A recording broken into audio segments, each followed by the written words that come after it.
Hi, good morning student. Now we are going to study about acute lymphocytic leukemia. ALL, acute lymphocytic leukemia. Acute lymphocytic leukaemia एक प्रकार का blood cancer है, रक्त cancer है। इसमें हमारे ब्लड में पाए जाने वाले WBC, RBC प्लेटलेट में सबसे ज़्यादा यह WBC को प्रभावित करता है। सीधे तौर पे बोलें तो यह है व्हाइट ब्लड सेल्स, श्वेत रक्त कणिकाओं को प्रभावित करने वाला कैंसर है। एक्यूट लिम्फोसाइट ल्यूकेमिया एक प्रकार का ब्लड कैंसर है। इसके अदर्स नेम है एक्यूट लिम्फोसाइट ल्यूकेमिया और एक्यूट ल्यूकोसाइट ल्यूकेमिया। यह रोग, यह डिजीज या ल्यूकेमिया बच्चों में सबसे ज़्यादा अधिक होने वाला कैंसर है। एक्यूट लिम्फोसाइटिक ल्यूकेमिया ब्लड का कैंसर है जो हमारे श्वेत रक्त कणिकाओं WBC को, व्हाइट ब्लड सेल्स को प्रभावित करता है। रक्त में पाए जाने वाले अन्य कणिकाएं हैं जैसे RBC एवं प्लेटलेट्स, लेकिन यह सबसे अधिक जो है WBC को प्रभावित करता है। एक व्यक्ति को ALL, एक्यूट लिम्फोसाइटिक ल्यूकेमिया किसी भी उम्र में हो सकता है, लेकिन सबसे ज़्यादा 15 साल तक के बच्चों को यह प्रभावित करता है। WBC व्हाइट ब्लड सेल्स जो होती हैं, सबसे पहले इनके बारे में जान लीजिए। WBC का निर्माण हमारी बोन मैरो में होता है। अस्थिमज्जा हड्डी के अंदर का नरम भाग होता है। WBC शरीर में संक्रमण से लड़ती हैं, इम्यूनिटी का काम करती हैं। हमारे शरीर में कई प्रकार की WBC कणिकाएं पाई जाती हैं। एक्यूट लिम्फोसाइटिक ल्यूकेमिया में WBC का अधिक रूप में तेजी से निर्माण होता है और वे अपरिपक्व होने के कारण शरीर की संक्रमण से सुरक्षा नहीं कर पाती हैं। WBC के एबनॉर्मल ग्रोथ के कारण और अपरिपक्व होने के कारण हमारे बॉडी की जो इम्यूनिटी पावर कमज़ोर हो जाती है, जिससे कैंसर का खतरा बढ़ जाता है। एक्यूट लिम्फोसाइटिक ल्यूकेमिया के लक्षण: बॉडी पीलापन हो जाती है, हमेशा थकान बनी रहती है, बुखार बना रहता है, हेडक रहता है, सर दर्द, वजन घट जाता है, भूख नहीं लगती है, हेमरेज की संभावना बनी रहती है, बार बार इन्फेक्शन हो जाता है। एक्यूट लिम्फोसाइटिक ल्यूकेमिया को केवल ब्लड और बोन मैरो के माइक्रोस्कोप के निरीक्षण के द्वारा निर्धारित किया जाता है। ब्लड की जांच में हीमोग्लोबिन की कमी और असमान WBC पाई जाती है, जो एक्यूट लिम्फोसाइटिक ल्यूकेमिया का कारण बनती है। एक्यूट लिम्फोसाइटिक ल्यूकेमिया की जांच के लिए बोन मैरो से जो है छोटा सा नमूना लेकर के अस्थिमज्जा एस्पिरेशन साइटोलॉजी की जाती है, जो इसकी जांच के लिए आवश्यक होती है। मॉडर्न विज्ञान में प्रगति के कारण बच्चों के कैंसर में सुधार की मात्रा बढ़ी है। एक्यूट लिम्फोसाइटिक का मुख्य उपचार कीमोथेरेपी है। बाद की अवस्था में सिर पर रेडिएशन सेक दिया जाता है। कुछ रोगियों में अस्थिमज्जा ट्रांसप्लांटेशन किया जाता है, जिससे इसका जो है ट्रीटमेंट होता है। कीमोथेरेपी में दवाओं का उपचार होता है। कीमोथेरेपिक दवाओं का उपचार किया जाता है। यह दवाइयाँ बॉडी में कैंसर कोशिकाओं को बढ़ने से रोकती हैं या उनको मारती हैं। कीमोथेरेपी सामान्यतः मुंह के द्वारा और अंतःशिराओं से दी जाती है। कीमोथेरेपी 3 से 4 स्थितियों में दी जाती है और इसके उपचार की कुल अवधि 2 से 3 वर्ष की है। 2 से 3 साल इसका जो है कीमोथेरेपी द्वारा उपचार किया जाता है। एक्यूट लिम्फोसाइटिक ल्यूकेमिया में जटिलताएं क्या क्या होती हैं?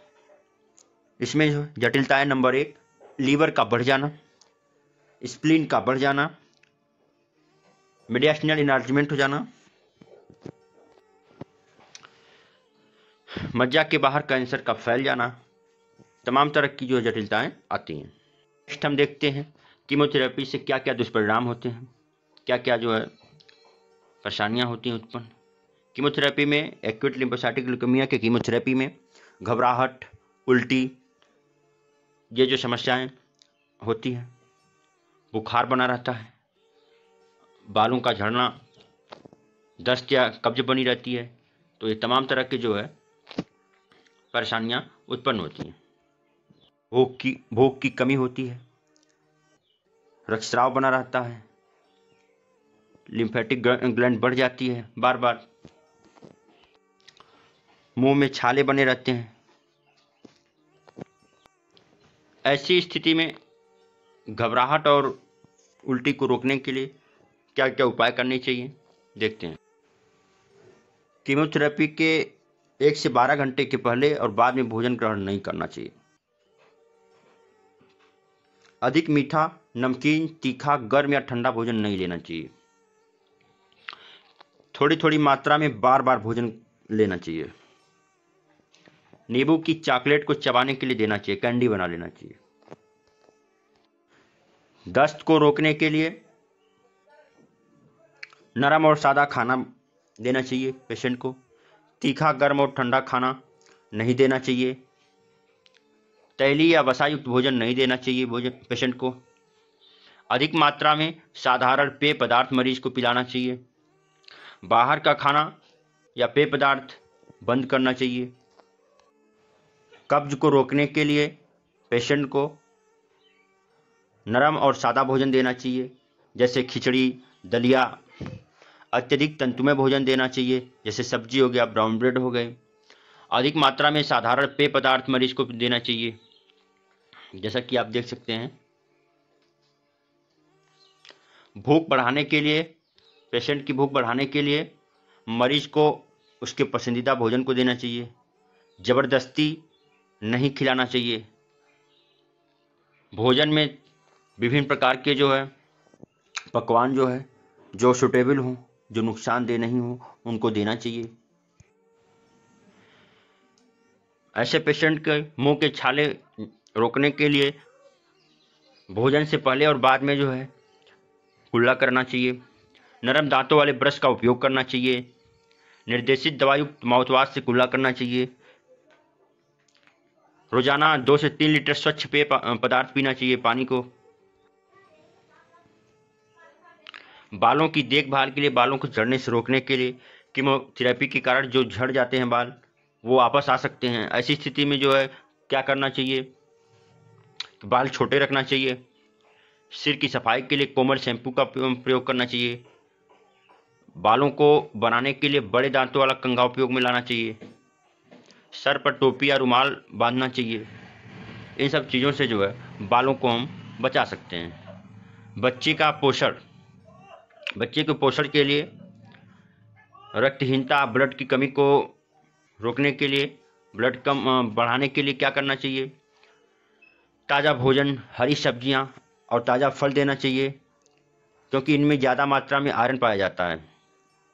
तला हुआ और वसायुक्त भोजन नहीं देना चाहिए। ज़्यादा कैलोरी और प्रोटीन युक्त खाना जो है खिलाना चाहिए, जैसे अनाज हो गई, दालें हो गई। रोजाना 2 से 3 लीटर जो है स्वच्छ पानी जो पिलाना चाहिए, क्योंकि यह कीमोथेरेपी के विषाक्तता को कम करता है। कार्बोनेटेड सोडा युक्त ठंडा पेय पदार्थ नहीं देना चाहिए। मरीज के खाने में उबला हुआ भोजन देना चाहिए। संक्रमण की रोकथाम के लिए कुछ तकनीकें, सावधानियां जो है उसको अप्लाई करनी चाहिए, जैसे किसी भी कार्य से पहले और बाद में हाथों को अच्छी तरह से धोना चाहिए। नाक, मुंह पे नकाब, मास्क का ठीक से प्रयोग करना चाहिए। गंदे नकाब को बदलना और इसे ठीक तरह से जो है डिस्ट्रॉय करना चाहिए। यदि कोई बुखार, कंपकपी, गले की खराश हो तो डॉक्टर को बताना चाहिए।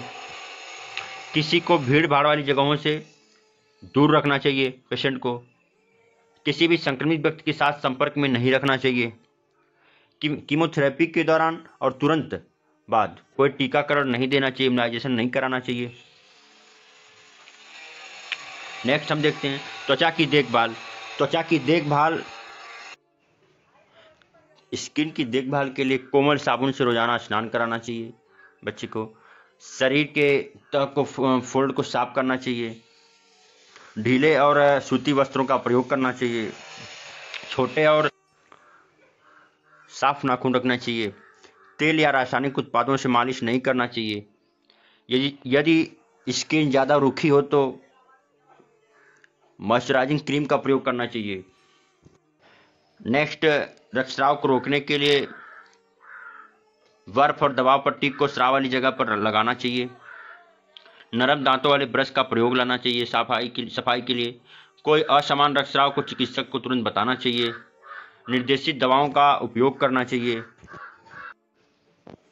नर्सिंग मैनेजमेंट क्या होता है, नेक्स्ट बात हम करते हैं। नर्सिंग मैनेजमेंट क्या क्या बातें ध्यान रखनी है नर्सों, जैसे क्या है कि इसमें ध्यान देना चाहिए स्वयं दवाइयाँ न लें।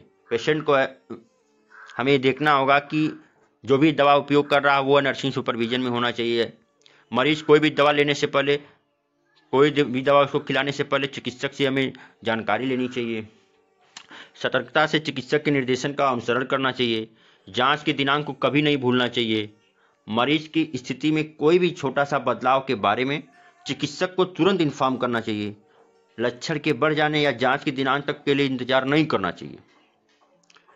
अधिक इमरजेंसी में अधिक जानकारी के लिए अपने नर्स को, अपने डॉक्टर को तुरंत दिखाना चाहिए।